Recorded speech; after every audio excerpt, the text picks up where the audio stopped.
खबरों में आगे बढ़ते हैं। देहरादून में सुबह से घना कोहरा छाया हुआ है, विजिबिलिटी काफी कम हो गई है। आपको बता दें कि जिससे राहगीरों और वाहन चालकों को परेशानियों का सामना करना पड़ रहा है। धूप पूरी तरह से गायब हो चुकी है। मौसम विभाग ने पहले ही घने कोहरे की चेतावनी जारी की थी और लोगों से सुरक्षित रहने की सलाह दी है।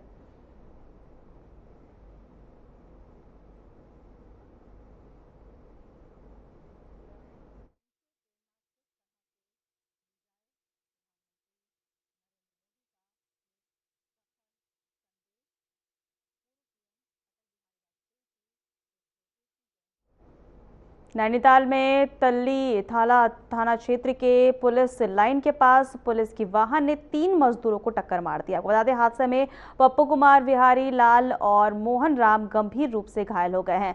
स्थानीय लोगों की मदद से घायलों को राजकीय बीडी पांडे अस्पताल पहुंचाया गया, जहां उनका उपचार जारी है। आपको बता दें कि तीनों मजदूर अपने परिवार का भरण पोषण करने के लिए दिहाड़ी का काम करने जा रहे थे। वहीं वाहन चालक के खिलाफ जांच शुरू कर दी गई है। यह हादसा ऐसे समय हुआ है जब नैनीताल में विंटर कार्निवल चल रहा है।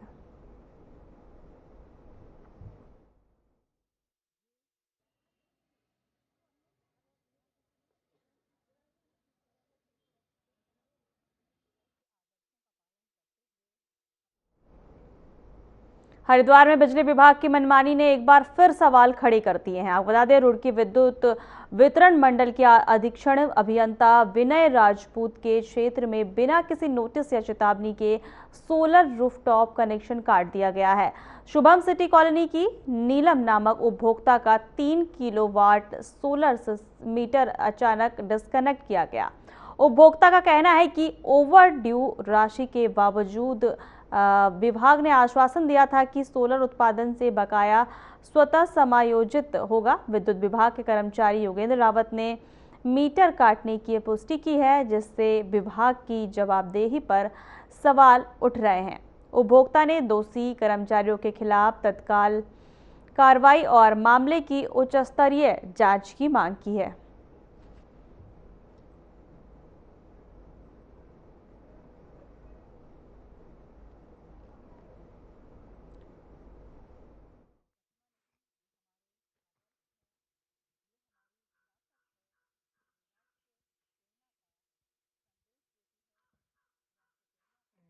यहाँ से काटा गया आपका तार जो है वो संभवतः आप roof top solar power plant की बात कर रहे हैं, जो कि 3 किलोवाट के होते हैं।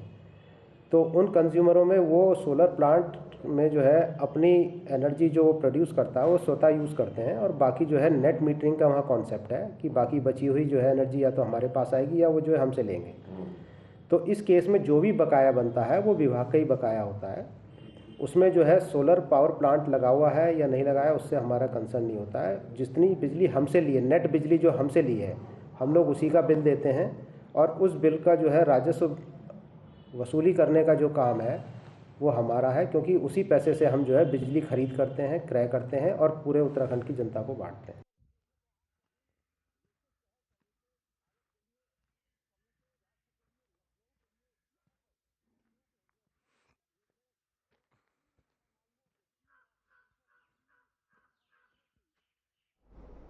क्रिसमस डे ईसाई धर्म का एक खास त्यौहार है, जिसे यीशु मसीह के जन्म के रूप में मनाया जाता है। ईसाई धर्म के लोग यीशु मसीह को भगवान का पुत्र मानते हैं। यह त्यौहार हर साल 25 दिसंबर को मनाया जाता है।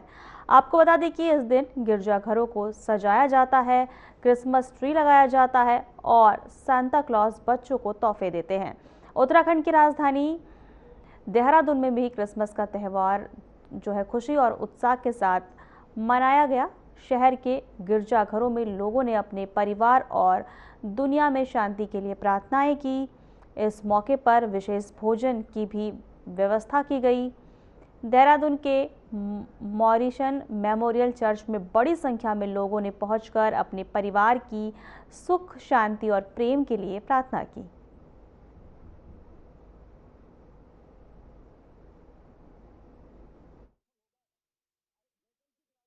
ये हम अपने तक संभाल के नहीं रह सकते। ये सारे देश के लिए, इस दुनिया के लोगों के लिए और हमारे देहरादून शहरवासियों के लिए हमारे परिवार की ओर से और हमारे मॉरिसन मेमोरियल चर्च की ओर से क्रिसमस की बहुत बहुत हार्दिक शुभकामनाएं आप सबको प्राप्त हों। और हमारी कामना है कि आने वाला नव वर्ष 2026 आपके लिए और आपके परिवार के लिए मॉरिसन मेमोरियल चर्च की ओर से बहुत प्रार्थनाएं कर रहा है और शुभकामनाएं आपको देता है कि हमारा ये शहर और हमारा देश निरंतर इसी अमन, चैन, शांति में बढ़ता जाए, आपसी प्रेम और आपसी मेल मोहब्बत रहे। यीशु ख्रीस्त के जन्म का एक्चुअल में यही एक संदेश है जो हमको सीखना है, जो हमको समझना है।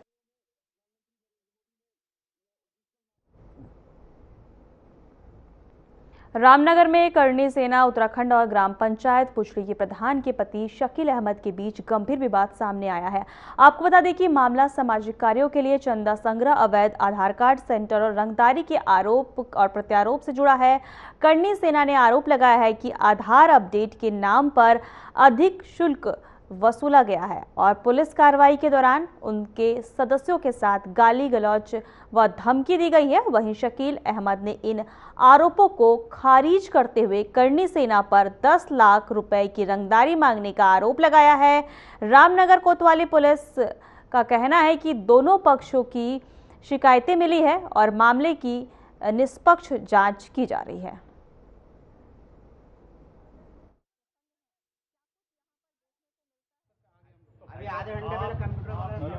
आधार कार्ड अपडेटिंग का काम चल रहा है संपूर्ण उत्तराखंड में। तो जो मेरा बड़ा भाई हैं वो अब बच्चों की छुट्टी कराने के बाद में अपना आधार कार्ड अपडेट करा के लाया। जिस हिसाब से आधार कार्ड अपडेटिंग का काम चल रहा है तो वहाँ कैफ़े में या तहसील में उसके लिए अभी व्यवस्था नहीं है, उसके लिए आगे का समय दे रहे हैं, लेकिन वो 1 घंटे के भीतर आधार कार्ड अपडेट कैसे हो गया। तो मेरे भी 2 बच्चे हैं, मुझे भी आधार कार्ड अपडेट कराना था। तो मैं भाई से पूछा, मैंने कहा आधार कार्ड कहाँ अपडेट करा के लेके आए। उसने बोला कि यहाँ नई बस्ती में एक प्रधान के बोर्ड लगे हुए हैं, उसके अंदर एक आधार सेंटर है, वहाँ हो रहे हैं। तो उससे पूछने के बाद में मैं तत्काल रामनगर आया। रामनगर आने के बाद में ये संबंधित सूचना आधार कार्ड सेंटर की सूचना मैं एसडीएम महोदय को, रामनगर एसडीएम महोदय को दी। इसके बाद एडिशनल कमिश्नर महोदय को दी। उसके बाद रामनगर कोतवाल को दी। रामनगर कोतवाल महोदय द्वारा रामनगर से चीता मेरे साथ वहाँ पर जहाँ पे आधार सेंटर वहाँ पर चीता भेजी और चीता के साथ में हम संगठन के पदाधिकारी चीता जो पुलिस प्रशासन है उसको जहाँ पर आधार सेंटर चल रहा है वो स्थान दिखाने के लिए वहाँ गए। जब हमने एंट्री वहाँ करी अंदर को, जब स्थान दिखाने के लिए जैसे हम गए, वहीं से शकील अहमद और उसके भाई और उसके समर्थकों द्वारा सीधा हमारे से ये कहा गया कि आप मुस्लिम क्षेत्र में कैसे घुस गए।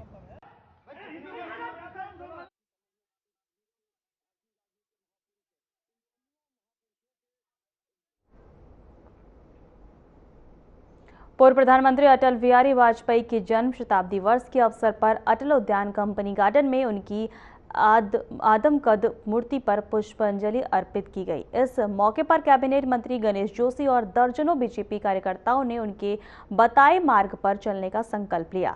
वहीं गांधी चौक पर अटल सुशासन सम्मेलन का आयोजन किया गया, जिसमें सांस्कृतिक कार्यक्रमों के साथ ही उनकी जीवनी पर भी प्रकाश डाला गया। आपको बता दें कि मसूरी विधायक और कैबिनेट मंत्री गणेश जोशी ने कहा कि अटल बिहारी वाजपेयी का मसूरी से गहरा नाता रहा है और वे भारत के 3 बार प्रधानमंत्री रहे हैं। साथ ही उन्होंने कहा कि उत्तराखंड राज्य गठन भी उन्हीं के कार्यकाल में हुआ है और आज बीजेपी द्वारा कंपनी गार्डन का नाम बदलकर अटल उद्यान किया गया है।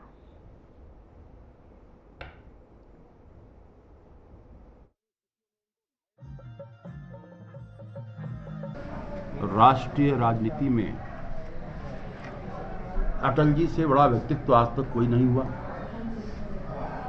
उनको अजात शत्रु कहा जाता था। जब पार्लियामेंट के अंदर वो बोलते थे, उनकी बात पक्ष विपक्ष सभी सुनते थे। जब नरसिम्हा राव की सरकार में एक बार भारत का अस्तित्व करने के लिए किसी व्यक्ति को यूएनओ जाना था, और उसमें विदेश मंत्री को भेजा जाता है। नरसिम्हा राव जी ने भारत का अस्तित्व करने के लिए वाजपेयी जी को भेजा और योनो के अंदर उन्हें हिंदी के अंदर अपना भाषण दिया। वो भारतीय जनसंघ और भारतीय जनता पार्टी के संस्थापक सदस्यों में एक थे।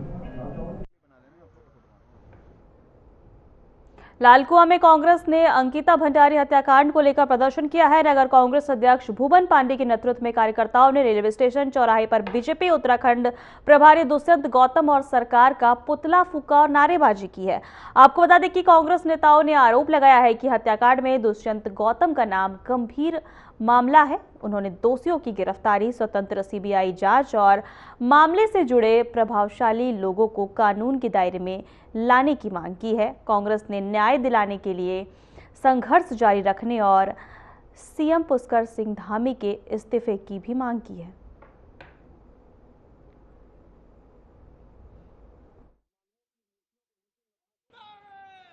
भंडारी के मामले में उत्तराखंड का आम जनमानस और कांग्रेस लगातार जब से ये घटना हुई है तब से आंदोलन कर रही है और प्रदर्शन कर रही है।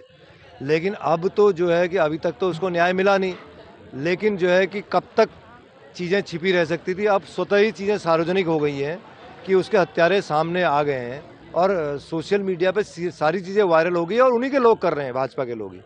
तो उसके बाद तो सरकार ने संज्ञान लेके मुकदमा दर्ज करना चाहिए और जेल भेजना चाहिए। इसके बाद भी नहीं कर रही है तो मैं तो कह रहा हूँ कि जहाँ भी अंकिता की आत्मा होगी वो वहाँ से रो रही होगी और उसके परिजन आज इससे ज़्यादा दुखी आज क्या होंगे कि उनका हत्यारा पता लगने के बाद भी जो है सरकार कार्रवाई नहीं कर रही है।